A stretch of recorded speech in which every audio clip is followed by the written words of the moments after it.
ધોરણ 10 સાયન્સમાં chapter 2 acid base અને ક્ષાર. અગાઉ ચેપ્ટર 1 માં આપણે રાસાયણિક પ્રક્રિયાઓ અને રાસાયણિક સમીકરણો ભણી ગયા. હવે ચેપ્ટર ચાલુ કરીએ છીએ એસિડ બેઝ અને ક્ષાર. ચેપ્ટરને શરૂ કરતા પહેલા આપણને એ નોલેજ હોવું જોઈએ કે એસિડ કયા કયા છે. તો સામાન્ય રીતે આપણે જે એસિડનો ઉપયોગ કરીએ છીએ એ એસિડ HCl, જેને કહીએ છીએ આપણે હાઇડ્રોક્લોરિક એસિડ, બીજો H2SO4 જેને આપણે કહીએ છીએ sulphuric acid, HNO3 nitric acid. આપણે પ્રક્રિયા દરમિયાન HCl અને H2SO4 નો વધારે ઉપયોગ કરીશું. બીજા એસિડ છે CH3COOH, એસિટિક એસિડ, જેને વિનેગર કહે છે. ચાઇનીઝ વસ્તુ કંઈક બનાવો તો એમાં નાખવા માટે CH3COOH એસિટિક એસિડ. બીજા છે ઓક્ઝેલિક એસિડ, ટાર્ટરિક એસિડ. આ એસિડ છે. આપણે જે સમજવાના છે આપણા સિલેબસમાં છે એટલા મેં એસિડ લખ્યા. હવે બેઝની વાત કરીએ. બેઝમાં NaOH, જેને કહીએ છીએ આપણે સોડિયમ હાઇડ્રોક્સાઇડ. સોડિયમ અને OH એટલે hydroxide. KOH potassium hydroxide. NH4OH ammonium. NH4 એટલે એમોનિયમ, OH એટલે હાઇડ્રોક્સાઇડ. બીજા બેઝમાં લઈએ તો Na2CO3 સોડિયમ કાર્બોનેટ, ધોવાના સોડા. NaHCO3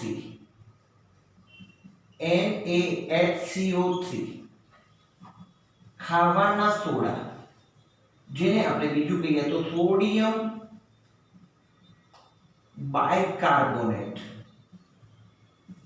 અથવા બોલાય sodium hydrogen carbonate. Okay sir, થોડા બેઝ લખ્યા. હવે વાત કરીએ ક્ષારની. તો ક્ષારમાં છે તો મીઠું NaCl, sodium chloride, NH4Cl ammonium chloride. અત્યારે આપણે બે ક્ષાર અહીંયા લખ્યા છે. આપણને આટલું નોલેજ હોવું જોઈએ. તો અણુસૂત્ર અને નામ આપણે યાદ રાખી લેવાના રહેશે. વાત હવે એસિડ અને સામે છે બેઝ. ધોરણ 7, 8, 9 માં એસિડ બેઝ બધું ભણતા આવે છે. હવે થોડું પ્રેક્ટિકલ સાથે એનું નોલેજ લેતા જઈશું. એસિડ, એક તો વાત એસિડ સ્વાદે ખાટા છે, આ સ્વાદે તુરા છે. પ્રયોગશાળામાં એસિડ અને બેઝ હોય તો એનું કે ટેસ્ટ કરીને ચેક ના કરાય. પ્રયોગશાળાનો રૂલ્સ હોય છે કે પ્રયોગશાળામાં રસાયણ વિજ્ઞાન કેમિસ્ટ્રીની પ્રેક્ટિકલ લેબમાં ક્યારે પણ કોઈ કેમિકલ ટેસ્ટ કરીને મતલબ જીભથી ટેસ્ટ ન કરાય. તો લીંબુ, ટામેટા સ્વાદે ખાટા છે કારણ કે એમાં અંદર એસિડ છે. આંબલી ખાટી છે. સ્વાદે તુરા, આપણે નાતા હોઈએ અને સાબુનું પાણી જો મોંમાં જાય, જે સ્વાદ આવે છે તુરો સ્વાદ કહેવાય. તો સ્વાદે તુરા છે. બીજી વાત, એસિડ ભીના લિટમસ પેપર હોય તો તે ભૂરા લિટમસ પેપરને લાલ બનાવે છે. ભૂરા લિટમસ પેપરને લાલ બનાવે છે. અહીંયા ભૂરો મતલબ આપણે કરીશું વાદળી. એસિડ માટે યાદ રાખી લઈશું એસિડ ભલા, મતલબ ભૂરાને લાલ બનાવે છે. સામે બેઝની વાત કરીએ તો બેઝ ભીના લિટમસ પેપરને, પણ કેવું લિટમસ પેપર? જો એ લાલ લિટમસ પેપર હોય તો એને ભૂરું બનાવે છે. એટલે બેઝ માટે આપણે શોર્ટમાં લખીશું લાભ, ભૂલા, લાભુ. એસિડ ભૂલા, બેઝ લાભુ. આ યાદ રાખવાની જરૂર નથી, આને યાદ રાખ. બીજી વાત, એસિડ સાહેબ ખતરો છે, એસિડ લાલ, તો તે લાલ બનાવે છે, ભૂરાને લાલ બનાવે છે. જ્યારે બેઝ છે લાલને ભૂરું બનાવે છે. બીજી વાત, એસિડ એ બેઝ સાથે પ્રક્રિયા કરી ક્ષાર વત્તા પાણી બનાવ્યું. સાહેબ આ તો ભણી ગયા. તટસ્થીકરણ પ્રક્રિયા યાદ આવે તો તટસ્થીકરણ ધોરણ 9 માં આવી ગયું. તટસ્થીકરણ પ્રક્રિયા એટલે શું? એસિડ અને બેઝ વચ્ચે રાસાયણિક પ્રક્રિયા થઈ ક્ષાર અને પાણી બનવાની પ્રક્રિયાને તટસ્થીકરણ પ્રક્રિયા કહે છે. તો અહીંયા એસિડ બેઝ સાથે પ્રક્રિયા કરી ક્ષાર અને પાણી બનાવે છે. એ જ રીતના બેઝ એ એસિડ સાથે રાસાયણિક પ્રક્રિયા કરી ક્ષાર વત્તા પાણી બનાવે છે. ઓકે સર, હવે થોડું પ્રેક્ટિકલ નોલેજ પણ આપણે જોઈ લઈશું. હવે મારી જોડે છે HCl, હાઇડ્રોક્લોરિક એસિડ, જેમાં આપણે ભૂરું લિટમસ પેપર નાખીશું અને એના ઉપર થતી અસરને આપણે જોઈશું. ભૂરું લિટમસ પેપર, ભૂરું કહેવાય છે ભૂરું, પણ હોય છે થોડું વાદળી. આ તમને દેખાતું હશે વાદળી છે. એને અંદર ડુબાડવામાં આવે છે તો તે લાલ રંગનું બને છે. એસિડ ભૂરાને લાલ બનાવે છે. હાઇડ્રોક્લોરિક એસિડ, પહેલો મેં એસિડ લીધો છે હાઇડ્રોક્લોરિક એસિડ. હવે હું લઉં છું બેઝ તરીકે NH4OH, જેમાં હું લાલ લિટમસ પેપર નાખીશ, તે ભૂરું બનશે. આ મારી જોડે છે NH4OH, એમોનિયમ હાઇડ્રોક્સાઇડ, જેમાં હું લાલ લિટમસ પેપર નાખું છું તો વાદળી, યાની કે આપણે વૈજ્ઞાનિક ભાષામાં એને શું કહે છે? ભૂરું બને છે. ચલો, એની વાત થઈ ગઈ. હવે તો એક ટોપિક આપણે જોયો કે એસિડ ભૂરાને લાલ બનાવે છે, લિટમસ પેપરને. એ ભીના શબ્દ કેમ છે એ આગળ જતા તમને સમજાવવામાં આવશે. ભૂરાને લાલ બનાવે એસિડ, બેઝ લાલને ભૂરું બનાવે છે. એનો આ તફાવત થઈ ગયો. ચલો, હજુ એક ટોપિક આપણા માટે આવે છે. એસિડ એ ધાતુ સાથે રાસાયણિક પ્રક્રિયા કરી H2 यानी કે હાઇડ્રોજન વાયુ મુક્ત કરે છે. એસિડ ધાતુ સાથે રાસાયણિક પ્રક્રિયા કરી હાઇડ્રોજન વાયુ મુક્ત કરે છે, પરંતુ બેઝ એ ધાતુ સાથે પ્રક્રિયા આપતા નથી. ચલો, હવે આપણે આ બાબતને જોઈએ કે હાઇડ્રોજન વાયુ ઉત્પન્ન થાય છે કે નહીં.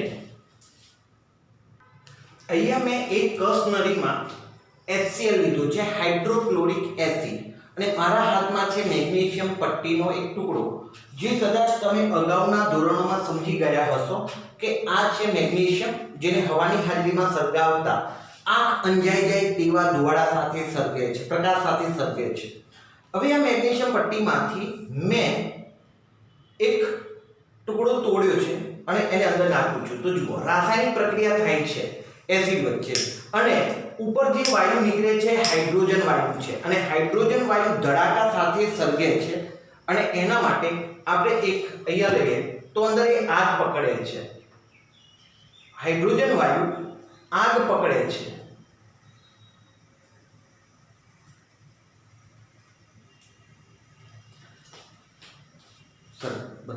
બીજું મેગ્નેશિયમની પટ્ટી નાખું છું. જુઓ પ્રક્રિયા થાય છે, અને હવે હું એને દિવાશ્રી એની જોડે હું લઈ જઉં છું તો એ આગ પકડે છે. હાઇડ્રોજન વાયુ આગ પકડે છે, જે ધડાકા સાથે સળગતો હોય છે. તો કહેવાનો મતલબ એસિડ જે ધાતુ સાથે રાસાયણિક પ્રક્રિયા કરે છે અને જે ઉભરાવે છે એમાં હાઇડ્રોજન વાયુ છે. હવે જોઈએ કે બેઝ સાથે તે રાસાયણિક પ્રક્રિયા આપે છે કે નહીં. તો હવે હું એક કસ્તરીમાં બેઝ લીધેલો છે, આ બેઝ છે, અને એમાં હું મેગ્નેશિયમની પટ્ટીને નાખું છું, મેગ્નેશિયમ ધાતુને. તો એ પ્રક્રિયા આપે છે કે નહીં? તો બેઝ છે એ પ્રક્રિયા આપતા નથી.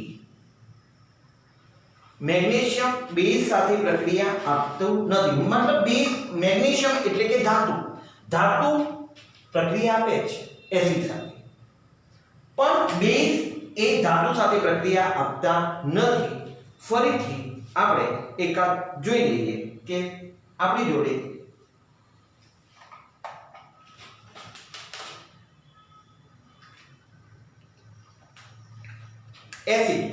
એસિડમાં મેગ્નેશિયમ પટ્ટી નાખીએ છીએ, તરત જ પ્રક્રિયા આપે છે, અને ઉપર જે નીકળે છે વાયુ છે હાઇડ્રોજન વાયુ, અને હાઇડ્રોજન વાયુ છે એ હંમેશા ધડાકા સાથે સળગે છે, પકડે છે.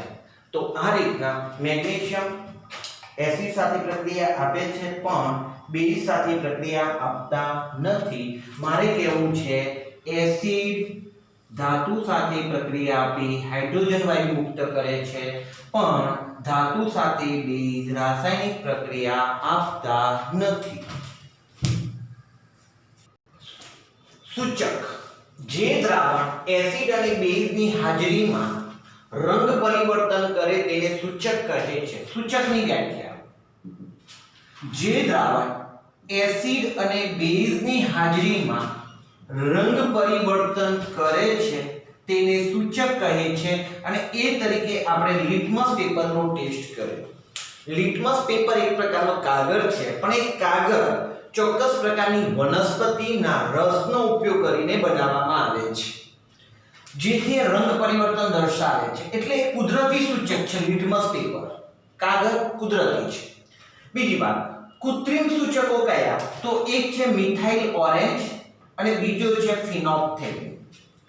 એમાંથી આજે આપણે પ્રેક્ટિકલ દરમિયાન ફિનોપ્થેલિનનો ઉપયોગ કરીશું. કુદરતી સૂચકો કયા કયા? તો કુદરતી સૂચકોમાં છે લિટમસ પેપર, લાલ કોબીજના પાન, આપણે જે કોબીજ ખાઈએ છીએ એ નહીં, પણ લાલ કોબીજ આવે છે. પછી હાઇડ્રાન્જિયા નામની વનસ્પતિ, પેટુનિયા, જેરાનિયમ નામની જે વનસ્પતિ છે એની ફૂલ છે એને રંગીન પાંખડીઓમાંથી કુદરતી સૂચકો છે. સાહેબ એનાથી શું થાય કે એ દાખલા તરીકે જેરાનિયમની રંગીન પાંખડીઓ છે, ગુલાબની જે રીતના પાંખડીઓ હોય એ રીતના એની જે પાંખડીઓ હોય એને એસિડમાં કે બેઝમાં નાખવામાં આવે તો એ પાંખડીઓ રંગ પરિવર્તન કરે છે. તો એ કુદરતી સૂચકો દર્શાવે છે. ઘાણેન્દ્રિય, સૂંઘવું, સ્મેલ આવે, એના ઉપરથી નાકમાં આવેલા કોષો, ઘ્રાણ કોષો જે સૂંઘવાની ક્રિયા કરે છે. આપણે દબાણ, સ્પર્શ, ટચ થાય તો એના માટે સંવેદના ઉજાગતા ચેતાકોષો, એમ નાકમાં સુગંધ આવવા માટે જવાબદાર જે કોષો છે એ છે ઘ્રાણ કોષો. ચલો હવે ઘ્રાણેન્દ્રિય સૂચકો કે જેનાથી સ્મેલ બદલાય છે, સુગંધમાં ફેરફાર થાય છે, એમાં છે વેનીલા, અર્ક. અને આ સૂચકો જુદા જુદા સૂચકોનો ઉપયોગ કરીને જુદા જુદા પ્રકારના સ્પ્રે બનાવવામાં આવે છે. થોડી સ્મેલ થોડી ડિફરન્ટ હોય છે. એના માટે જુદા જુદા અંદર સૂચકો જુદા જુદા પ્રમાણમાં નાખેલા હોય છે, જેથી સ્મેલમાં બદલાવ થાય છે. ચલો ઘાણેન્દ્રિય સૂચકોનું શું કહેવું છે? તો એમાં છે વેનીલા, અર્ક, ડુંગળી, લવિંગ જે માંથી સ્મેલ આવે. હવે એક ઉદાહરણ સમજીએ આપણે કે કોઈ કપડું છે, એ કપડામાં લવિંગનું તેલ નાખેલું છે. સ્મેલ લઈશું તો લવિંગની સ્મેલ આવશે, લવિંગના તેલની સ્મેલ આવશે. પરંતુ હવે જો એના ઉપર એસિડ નાખવામાં આવશે, થોડો એસિડ એટલે કે લીંબુ થોડું નીચોવી દઈએ, ભીનું કરી દઈએ અને હવે સ્મેલ લઈએ તો લવિંગના તેલની સ્મેલ બદલાઈ જાય છે. તો એને કહે છે ઘ્રાણેન્દ્રિય સૂચકો. રંગ પરિવર્તન નહીં પણ ત્યાં સુગંધમાં ફેરફાર થયો, ફેરફાર એટલે એને સૂચક તરીકે ઓળખવામાં આવે છે. હવે આપણે કૃત્રિમ સૂચક ફિનોપ્થેલિનનો ઉપયોગ કરીએ. હવે હું ફિનોપ્થેલિનની વાત કરું. મોટી કસનરીમાં મેં એસિડ લીધો છે અને નાની કસનરીમાં બેઝ લીધો છે. હું એક ફિનોપ્થેલિનનું ટીપું એસિડમાં નાખું છું તો કઈ રંગ પરિવર્તન થતો નથી, કોઈ રંગ પરિવર્તન નથી થયું, કોઈ પ્રક્રિયા થતી નથી, એમાં ભરી જશે. પણ હવે હું એક ટીપું ફિનોપ્થેલિનનું બેઝમાં નાખું છું તો જુઓ રંગ પરિવર્તન આપે છે. તો ફિનોપ્થેલિન દ્વારા જાણી શકાય છે કે આ એસિડ છે કે બેઝ. એની હાજરીમાં રંગ પરિવર્તન થાય. એસિડમાં રંગ પરિવર્તન ના થયું પણ બેઝમાં રંગ પરિવર્તન થાય છે, જે સૂચવે છે કે તે બેઝ છે. તો ફિનોપ્થેલિન કસોટી દ્વારા આપણે જાણી શકીએ છીએ કે આપેલ દ્રાવણ એસિડિક છે કે બેઝિક તે જાણી શકાય. ફિનોપ્થેલિન સૂચક રંગ પરિવર્તન. ચલો અગાઉની જે વાત થઈ હતી આપણે એસિડ અને બેઝ વચ્ચે રાસાયણિક પ્રક્રિયા થઈ ક્ષાર અને પાણી બને છે. તમે જાણો છો કે આમાં એસિડ છે અને આમાં બેઝ છે. હવે એમની વચ્ચે રાસાયણિક પ્રક્રિયા થશે. ફિનોપ્થેલિન ક્યારે ગુલાબી રંગ આપે છે કે અંદર બેઝ હોય ત્યારે. હવે હું પ્રક્રિયા કરું છું, એસિડ અને બેઝ વચ્ચે પ્રક્રિયા કરું છું, રંગ પરિવર્તન પૂરું થઈ ગયું. સાહેબ આવું કેમ થયું? અહીંથી મેં એસિડ નાખ્યો, અંદર બેઝ હતો તો એસિડ અને બેઝ વચ્ચે પ્રક્રિયા થઈ, અંદર હવે ક્ષાર અને પાણી બની ગયું છે. અંદર બેઝ 1% પણ નથી. બેઝ અંદર છે નહીં એટલા માટે અંદર જે ફિનોપ્થેલિન નાખેલું છે એ કોઈ રંગ પરિવર્તન આપતું નથી. જુઓ હવે આ દ્રાવણમાં હું આ ફિનોપ્થેલિનને એડ કરું છું પણ કોઈ પ્રક્રિયા આપતું નથી, રંગ પરિવર્તન થતું નથી. કેમ? હવે અંદર બેઝ છે જ નહીં. ક્યાં ગયો બેઝ? સાહેબ અગાઉ તમે સમજાવ્યા પ્રમાણે એસિડ અને બેઝ વચ્ચે રાસાયણિક પ્રક્રિયા થઈ, અંદરનો જે બેઝ હતો એ ક્ષાર બની ગયો. હવે અંદર બેઝ છે નહીં. હવે સર જુઓ પ્રેક્ટિકલ માટે આપણે એમાં એક બેઝનું ટીપું નાખીએ. આ મારી જોડે છે NH4OH બેઝ. તો બેઝ અંદર આવી જશે, બેઝનું પ્રમાણ વધી જશે એસિડ કરતા, તો એ રંગ પરિવર્તન આપશે આપણને. બ્લુ આવે છે, સોરી નારંગી રંગ આપણને આપે છે. હવે કસનરીમાં બેઝ છે, એસિડ કરતા બેઝનું પ્રમાણ અંદર વધી ગયું એટલે આપણને નારંગી રંગ આપે છે. ગુલાબી કહેવાય છે, સોરી નારંગી ના કહેવાય, ગુલાબી રંગ આપે છે. તો બેઝ. તો આ પ્રયોગ દરમિયાન આપણે બે વસ્તુ જાણી. કઈ બે વસ્તુ સાહેબ? તો બેઝ ફિનોપ્થેલિન સાથે નારંગી રંગ આપે છે, બીજી વાત સોરી ગુલાબી રંગ આપે છે, અને એસિડ અને બેઝ વચ્ચે રાસાયણિક પ્રક્રિયા થઈ ક્ષાર અને પાણી બને છે. અહીંયા હું અંદર એસિડ ઉમેરીશ એટલે અંદર જે બેઝ છે એનું તટસ્થીકરણ થઈ જાય છે, ક્ષાર અને પાણી બની જાય છે, સંપૂર્ણ એનું રંગ જે છે દૂર થઈ જાય છે. એસિડ હું જેમ ઉમેરું છું એ પ્રમાણે. હવે મારી કસનરીમાં બેઝ હાજર નથી એટલે ફિનોપ્થેલિન અંદર હોવા છતાં નારંગી રંગ સોરી ગુલાબી રંગ આપતા નથી. તો આજના પ્રેક્ટિકલ સાથે થોડું નોલેજ આપણે મેળવીએ. સૂચકોની વાત ચાલી રહી છે તો હવે અહીંયા ઘાણેન્દ્રિય સૂચકોમાં હું લવિંગની વાત કરું તો લવિંગ છે એ કપડું લીધું, આપણે કપડા ઉપર લવિંગનું તેલ નાખ્યું, તેલ એટલે હવે આમાંથી આપણને લવિંગના તેલની સ્મેલ આવશે. એના ઉપર હવે આપણે લીંબુ મતલબ એસિડ થોડો છંટકાવ કર્યો એસિડનો, તો આમાંથી લવિંગના તેલની જે સ્મેલ છે, સુગંધ છે, દૂર થતી નથી. પરંતુ હવે તમે શાનો છંટકાવ કરો એના ઉપર એસિડનો. ઓકે, પરંતુ હવે આના ઉપર એનો મતલબ એવો થયો કે લવિંગના તેલ અને એસિડ સાથે પ્રક્રિયા થતી નથી, એ સુગંધ મતલબ ઘ્રાણેન્દ્રિય સૂચક તરીકે એના ઉપર કોઈ અસર થતી નથી. પરંતુ હવે આ કપડા ઉપર બેઝ તરીકે આપણે લઈએ NaOH સોડિયમ હાઇડ્રોક્સાઇડ નો છંટકાવ કરવામાં આવે, પેલો સ્પ્રે મારવામાં આવે. હવે આપણે સ્મેલ લઈશું તો બેઝ અને લવિંગના તેલ વચ્ચે પ્રક્રિયા થાય છે અને હવે લવિંગના તેલની સ્મેલ આવતી નથી, ફેરફાર થયો સુગંધમાં. માટે ઘ્રાણેન્દ્રિય સૂચક તરીકે શાનો ઉપયોગ થાય છે? લવિંગના તેલનો ઉપયોગ થાય છે. બીજી વાત, સૂચક તરીકે વપરાય છે જાંબુડિયા રંગનું એક દ્રાવણ, જે શામાંથી બનાવવામાં આવે છે? જે લાઇકેન કે થેલાફાઇટા વર્ગ ધોરણ 9 માં આપણે ભણી ગયા, જેવી વિવિધતા વર્ગ આવતા એમાં લાઇકેન નામની વનસ્પતિ, થેલોફાઇટા, જુદા જુદા બેક્ટેરિયા, પ્રોટિસ્ટા, યુકેરિયોટા, આવા કઈ શબ્દો હતા. એમાં થેલાફાઇટા વર્ગની જે વનસ્પતિ છે એના છોડમાંથી આ જાંબુડિયા રંગનું લિટમસ દ્રાવણ બનાવવામાં આવે છે. હવે ઝીંક ધાતુની એસિડ સાથેની પ્રક્રિયા જોઈએ. પહેલા તો એસિડ કયા હતા યાદ કરી લઈએ. HCl hydrochloric acid, H2SO4 sulphuric acid અને HNO3 જેને આપણે કીધેલું નાઇટ્રિક એસિડ. હવે ઝીંક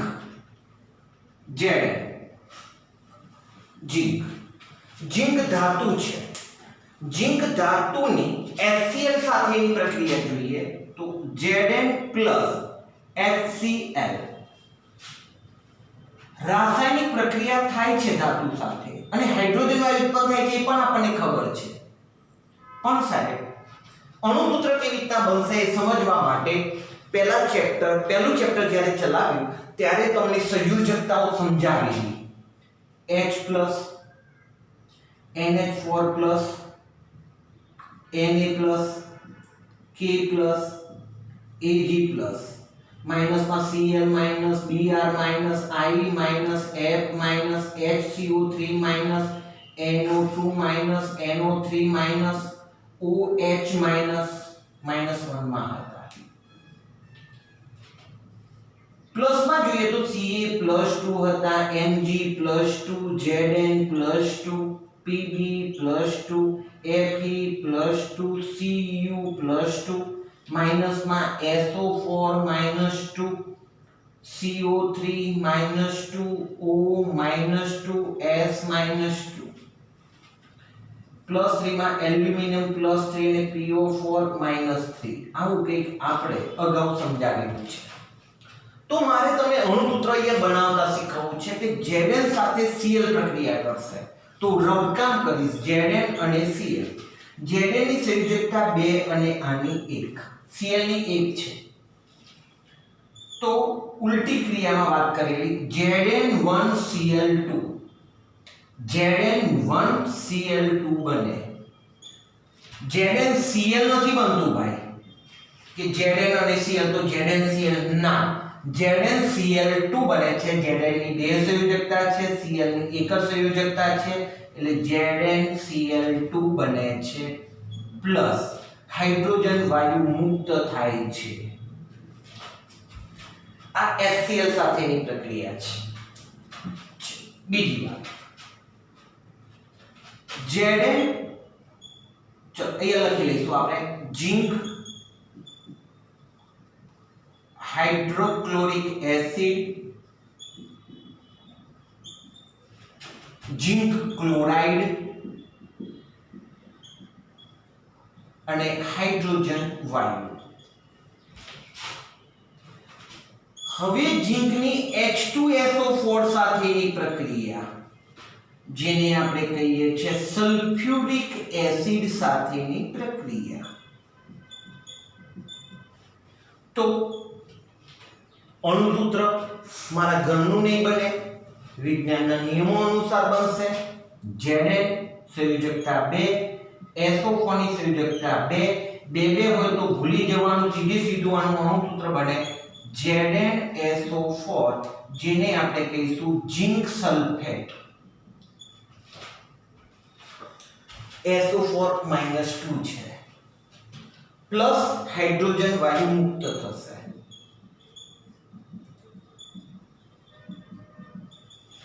બેલેન્સ કરીએ. જેને આ પ્રક્રિયકો આ નિપજો પહેલા પ્રકરણમાં આપણે સમીકરણ સંતુલિત કરતા શીખી ગયા. જેને અહીંયા એક જ અણુ Cl નો એક જ અણુ પરમાણુ છે, અહીંયા Cl ના બે પરમાણુ છે, તો અહીંયા ન લખી શકાય. હવે આગળના ભાગમાં લખી શકાય 2. તો Cl ના 2 થયા તો Cl ના 2, H ના 2 તો એ H ના 2, Zn નો અહીંયા 1 તો Zn નો 1, સંતુલિત થઈ ગયું. બીજી વાત અહીંયા હાઇડ્રોજન ના 2 હાઇડ્રોજન ના 2, Zn નો 1 Zn નો 1, S1 S1 O4 તો આ બીજું સમીકરણ સંતુલિત જ છે. અણુસૂત્ર ચોક્કસ રીતે બને છે. હવે આપણે જોડે જોડે જોઈ લઈએ કે મારી જોડે એક આ એસિડ છે, એસિડમાં HCl એસિડ લીધો છે મેં, હાઇડ્રોક્લોરિક એસિડ. હવે હાઇડ્રોક્લોરિક એસિડમાં હું મારી જોડે અત્યારે ઝિંક પાવડર છે, ઝિંક મેટલ પણ એ પાવડર સ્વરૂપે છે અને એમાંથી હું સ્પૂન વડે આ ઝિંક પાવડરને અંદર નાખું છું તો પ્રક્રિયા થાય છે અને હાઇડ્રોજન વાયુ ઉત્પન્ન થાય છે. ઉપર ઉભરા આવે છે થોડા થોડા, એ ઉભરા દર્શાવે છે હાઇડ્રોજન વાયુના ઉભરા દર્શાવે છે. અહીંયા હાઇડ્રોજન વાયુ ઉત્પન્ન થાય. આ ઝિંક પાવડર ઝિંકની એસિડ સાથેની પ્રક્રિયાથી હાઇડ્રોજન વાયુ મુક્ત થાય છે. હવે એના પછીની એક વાત આપણે કરી લઈએ કે ઝિંક ધાતુ, hydrogen, hydrochloric acid, sulphuric acid આ બંને એસિડ છે. સાહેબ નાઇટ્રિક એસિડ સાથે પ્રક્રિયા કરીએ તો અહીંયા હાઇડ્રોજન વાયુ ઉત્પન્ન થતો નથી. ફરીથી વાતને સમજી લો. હું શું કહેવા માંગુ છું? હું એ કહેવા માંગુ છું કે ઝિંક વત્તા હું HNO3 લઉં છું તો મારે અહીંયા H2 વાયુ ઉત્પન્ન થતો નથી, પરંતુ ત્યાં મારે H2O બને છે. અહીંયા આપણે H2O નથી બન્યું પણ અહીંયા મારે H2O બને છે. કેમ? કારણ કે નાઇટ્રિક એસિડમાં ઓક્સિડેશન મતલબ ઓક્સિજન છે એટલે તે પ્રબળ ઓક્સિડેશન કરતા છે. શું છે? ઓક્સિડેશન કરતા. ઓક્સિડેશન કરતા હોવાને કારણે H2 એકલો મુક્ત નથી થતો પણ H2 ની સાથે શું જોડાઈ જાય છે? O મતલબ બને છે પાણી H2O. તો વાત ફરીથી લઈએ કે ધાતુની એસિડ સાથેની અથવા ઝિંકની એસિડ સાથેની પ્રક્રિયા બંને એમાં લઈશું હાઇડ્રોક્લોરિક એસિડ અને સલ્ફ્યુરિક એસિડ તો હાઇડ્રોજન વાયુ મુક્ત થાય છે, પરંતુ ઝિંકની નાઇટ્રિક એસિડ સાથેની રાસાયણિક પ્રક્રિયાથી H2 ઉત્પન્ન થતો નથી પણ H2 ના સ્થાને H2O ઉત્પન્ન થાય છે, કારણ કે HNO3 પ્રબળ ઓક્સિડેશન કરતા છે, ઓક્સિડેશન કરતા હોવાને કારણે એકલો H2 મુક્ત થતો નથી, પણ H2 સાથે O જોડાઈને H2O મુક્ત થાય છે. એટલે પરીક્ષામાં એવું પણ કારણ પૂછી શકાય કે ઝીંક ધાતુની હાઇડ્રોક્લોરિક એસિડ કે સલ્ફ્યુરિક એસિડ સાથેની રાસાયણિક પ્રક્રિયાથી હાઇડ્રોજન વાયુ મુક્ત થાય છે, પરંતુ ઝીંકની નાઇટ્રિક એસિડ સાથેની રાસાયણિક પ્રક્રિયાથી હાઇડ્રોજન વાયુ મુક્ત થતો નથી. કારણ આપો. તો કારણમાં આપણે કીધું કે અહીંયા હાઇડ્રોજન વાયુ મુક્ત થાય છે, પરંતુ HNO3 પ્રબળ ઓક્સિડેશન કરતા હોવાને કારણે H2 મુક્ત થતો નથી, પરંતુ H2O મુક્ત થાય છે. બીજી વાત,